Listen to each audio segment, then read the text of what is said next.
Hello. Today I want to start by talking to you about some changes in the vaccine efforts that we have been undergoing with the Department of Health in the state of New Jersey. We're very excited that we have reached a critical mass in New Jersey of people that have been vaccinated. It's not to the 70% that the governor has challenged us to get to, and we are all very much focused on trying to achieve that. We do understand that there will have to be some changes, though, in how we deliver the vaccine and how we've changed our hours. So I want you to really make sure that before you decide to come get a vaccine that you check our website. We're now going to take walk-ups, or you can go ahead and register on the website, but please check the hours first. We are pivoting a lot of our work to partnering with community leaders and community organizations. So school districts were the first to reach out, and I've listed a bunch of school districts where we have scheduled appointments for both employees, for students who are now 16 and over, and for the community to come in to their local school, and you'll see them listed. If they're in your area, you're certainly welcome, again, just to walk up, or you can pre-register. We understand that this week the Pfizer vaccine will be allowed for children above age 12, and so as soon as all of that is finalized, we will be offering that to children 12 and above, obviously with parental consent.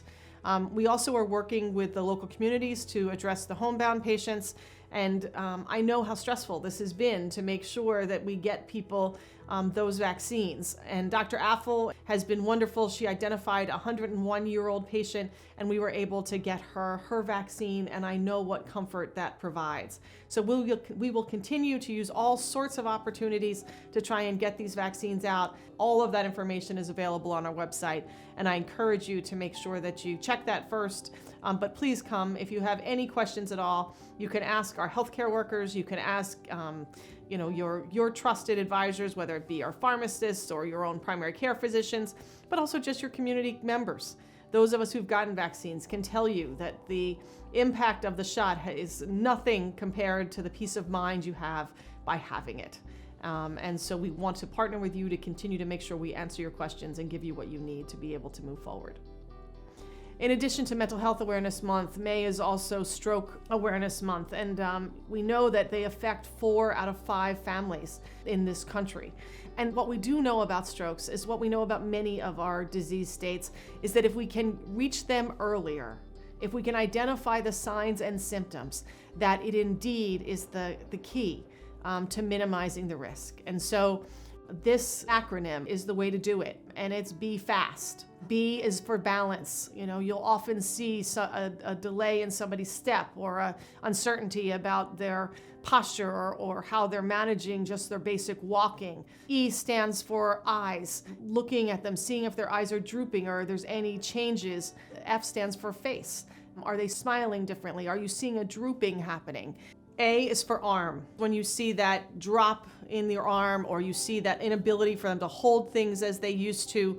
S stands for speech. Are you seeing a slurred speech? Are you beginning to see people who think they're speaking to you, but you can't understand them? And T, obviously, is probably the most important, and that's timeliness. Are we making sure that these symptoms are identified early, and we're getting the person to an emergency room right away so we can begin treatment?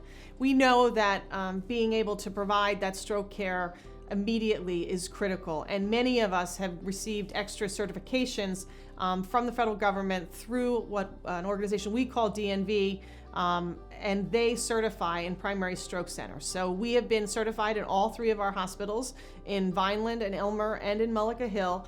And we just received the certification, and we're very proud of our teams to have accomplished this. This gives the community that extra peace of mind that they know that the team has been trained in the state-of-the-art stroke care, and again, that will minimize the impacts if we can get people in earlier. So this week is Healthcare Employee Appreciation Week, and obviously it is so critically important this year, more than any, how our healthcare workers have been at the forefront of making sure they have supported us through COVID. Whether it was in the inpatient hospital, whether it was in the primary care offices, our urgent care offices, our pivoting for vaccines, these workers have just given their all. We're celebrating them with some small tchotchkes and some food, and really just a constant reminder that we're nowhere without them. They have been the backbone of everything that we do, and we are so tremendously grateful. So I hope you will join me in thanking your loved ones who are working in our industry and thanking your community members who have just been the backbone of all of our success and supported us through our worst days this year. Until we meet again, be well and stay safe. Thank you.